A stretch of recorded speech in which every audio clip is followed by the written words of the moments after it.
சாராயம் குடிச்ச செத்தவனுக்கு நீ 10 லட்சம் கொடுத்து சரித்திரம் மாதிரி ஒரு நிகழ்ச்சியா காட்டுறீதுன்னு சரித்திர புகழ் வருது. என்னது இது வேலை? என்ன வேலை?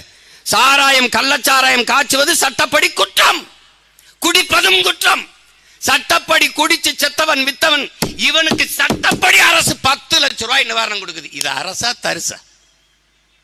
என்னது இது? எதை நோக்கி நகர்த்துகிறீர்கள் நீங்கள்? இந்த தமிழ் சமூகத்தை எதை நோக்கி கொண்டு போகிறீர்கள்? அப்போ குடும்ப தலைவிக்கே 1000 தான், அவ்வளவு வறுமை இருக்கு. ஆனா குடிச்சு செத்தா 10,000. எப்படி இருக்கு? 10 லட்சம். அதுக்கப்புறம் குடும்பத்துக்கு மாசம் மாசம் 5000. இது அரசுக்கு தெரியாது. இதுல எங்க அண்ணன் கமலஹாசன் வந்து அதுக்கு நற்சான்றிதழ்.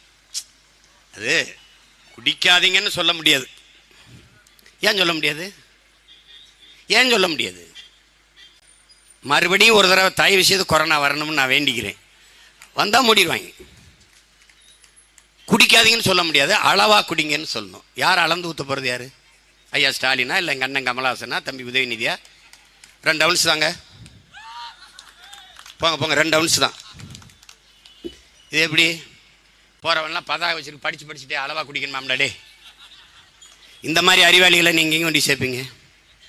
நாம போற்றிய மதிச்ச நேசிச்ச எங்க அண்ணங்கெல்லாம் இப்படி பேசுனா நாங்க எங்கே போறது?